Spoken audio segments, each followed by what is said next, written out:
Wave की भी probability है जो मौसम विभाग ने जारी किया है। किस तरह की क्या तैयारी है देश? देखिए, इसमें आपदा प्रबंधन विभाग की विस्तृत एसओपी है और सभी लोगों को उसका पालन करना चाहिए। आग लगी की भी घटनाएं हो रही हैं, ठीक है, हम लोग उसका मुआवजा भी दे रहे हैं, लेकिन लोगों को थोड़ा सा सचेत भी रहना होगा। आप दिन के समय में अगर आप चूल्हे पे खाना बना रहे हैं, आप देख रहे हैं कि हवा तेज़ चल रही है, तो आप उस समय मत बनाइए। आप अर्ली मॉर्निंग खाना बना लीजिए या देर शाम खाना बनाइए। अभी जैसे फसल कटनी होगी तो उसमें थ्रेशर वगैरह की चिंगारी से आग लग जाता है, तो वो भी आपको ध्यान रखना है कि बहुत देर तक अगर आप मशीन का उपयोग करेंगे तो छोटी सी चिंगारी जो है पूरे खेत को तबाह कर देती है।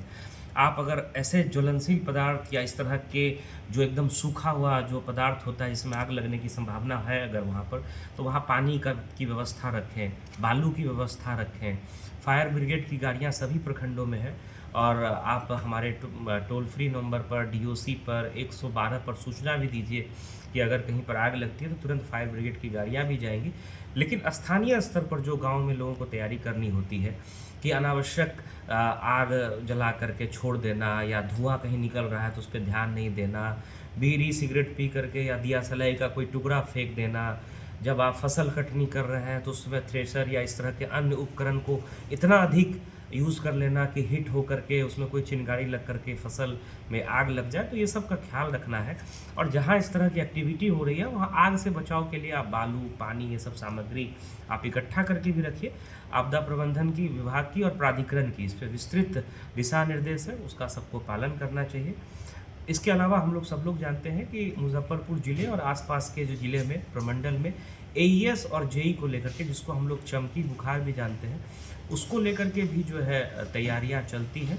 कल विकास आयुक्त महोदय ने इसकी समीक्षा भी की है, जिसमें 6 जिले के सिविल सर्जन, डीपीएम सब लोग उपस्थित थे। उन्होंने मेडिकल कॉलेज हॉस्पिटल का भी निरीक्षण किया है, पीकू वार्ड में उन्होंने जा कर के देखा है। अतिरिक्त एम्बुलेंस हम लोगों को उपलब्ध कराया जा रहा है। इसके अतिरिक्त दवाइयाँ वगैरह पर्याप्त संख्या में है।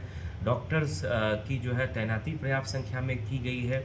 जो एक डॉक्टर सतीश जो बहुत सालों से एईएस को देखते थे, जो रिटायर हो गए थे, हम लोगों ने अनुरोध किया है तो उनको हम लोग पुनः जो है संविदा पर अगले 6 महीने के लिए रख रहे हैं। टास्क फोर्स वगैरह की बैठक हो गई है। आप लोगों के माध्यम से सभी लोगों से मेरी अपील है कि आप बच्चे में अगर इस तरह के लक्षण देखते हैं, और अब ये पुरानी बात है, लेकिन हम लोगों को जो है थोड़ी सी भी इसमें लापरवाही नहीं बरतनी है। तेज बुखार है, चमकी जैसा लक्षण है, तो तुरंत आप अपने नज़दीक के स्वास्थ्य केंद्र पर लेकर के आइए। ये मत सोचिए कि हम जो है मेडिकल कॉलेज अस्पताल में, सदर हॉस्पिटल में या केजरीवाल अस्पताल में लेकर के आएंगे तभी हमारे बच्चे का बढ़िया इलाज हो पाएगा। हमारे सभी डॉक्टर ट्रेंड हैं, सारे डॉक्टर्स को एम्स की टीम और जो मेडिकल कॉलेज हॉस्पिटल की टीम है, सबको उन लोगों ने ट्रेनिंग दिया है। पैरामेडिकल स्टाफ को, आशा को, सबको हम लोग ट्रेन कर रहे हैं। तो तुरंत आप नज़दीक के अस्पताल में, सरकारी अस्पताल में लेकर के जाइए, क्योंकि वहाँ के डॉक्टर को पता है कि कैसे इसका इलाज करना है, इस बीमारी का क्या इसके लक्षण होते हैं, और डॉक्टर को अगर आवश्यकता होगी तो तुरंत उनको रेफ़र करेंगे। आप किसी भी प्राइवेट व्हीकल से लेकर के आइएगा तो उसका जो खर्च होगा वो हम लोग उसी समय भुगतान करेंगे। तो इन सब चीज़ों का ध्यान रखना है। और जो सबसे महत्वपूर्ण बात है, बुखार आए तो उसको तुरंत डॉक्टर से इलाज कराना है, किसी लोकल क्वैक के पास नहीं जाना है। आप पीएससी सीएससी में जाइए, आप एएनएम से बात करिए और डॉक्टर जैसा बताते हैं उस हिसाब से फॉलो करिए। और दूसरी महत्वपूर्ण बात है कि खाली पेट सोने मत दीजिए किसी भी बच्चे को, 0 से लेकर के 15 साल तक। मतलब जिस बच्चे का, जो बच्चा फीडिंग ले रहा है, अपने माँ के दूध पर है, उस बच्चे से लेकर के 15 साल के बच्चे तक को आप बिल्कुल खाली पेट ना उसको सोने दीजिए। ज़बरदस्ती उसको खाना खिलाइए, कुछ मीठा खिलाइए, तब उसको सोने दीजिए। और अर्ली मॉर्निंग में ध्यान रखिए। तो ये जो प्रिकॉशंस है, अभी आगे हम लोग कार्रवाई इसमें जारी रखेंगे। और इस शनिवार से, जो पहला शनिवार होगा अप्रैल से, हम लोग जो संध्या चौपाल लगाते हैं, इसमें डीएम, डीडीसी और एडीएम सारे सीनियर पदाधिकारी गांव की ओर जाएंगे। हाँ, अधिकारी गांव की ओर जाएंगे। और हर एक शनिवार को, ये आगे आने वाले कुछ महीनों तक, जब तक बारिश अच्छे से शुरू नहीं होता है, मानसून का प्रभाव नहीं होता है, अगले 3-4 महीने तक हम लोग ये कंटिन्यू करेंगे। हर एक सैटरडे को शाम में डीएम सहित सारे पदाधिकारी जो है गाँव जाएंगे, लोगों को जागरूक करेंगे और इस संबंध में हम लोग चर्चा करेंगे। अब कुछ नहीं, एम्बुलेंस जो है वो भी हाँ, देने की वो बात एम्बुलेंस आ रहा है। 90 के लगभग एम्बुलेंस हम लोगों को मिलेगा। 50 एम्बुलेंस मिल गया है, 40 एम्बुलेंस जो है और मिलेगा।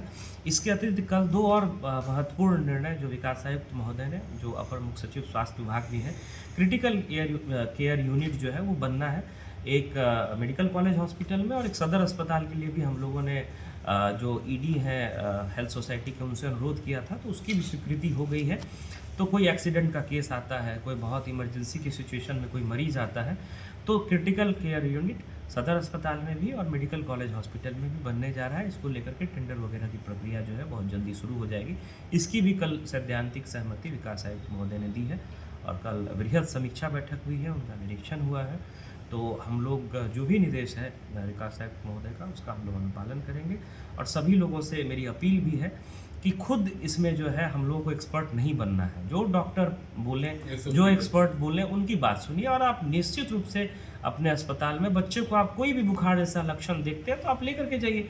अगर वो चमकी नहीं होगा तो डॉक्टर साहब डिस्चार्ज कर देंगे। लेकिन किसी प्राइवेट और उस तरह के अस्पताल में या जिनको जानकारी नहीं है उनके पास लेकर के जाना, इसी से फिर जो है खतरा बढ़ जाता है और केस जो है वो क्रिटिकल हो जाता है। ये सभी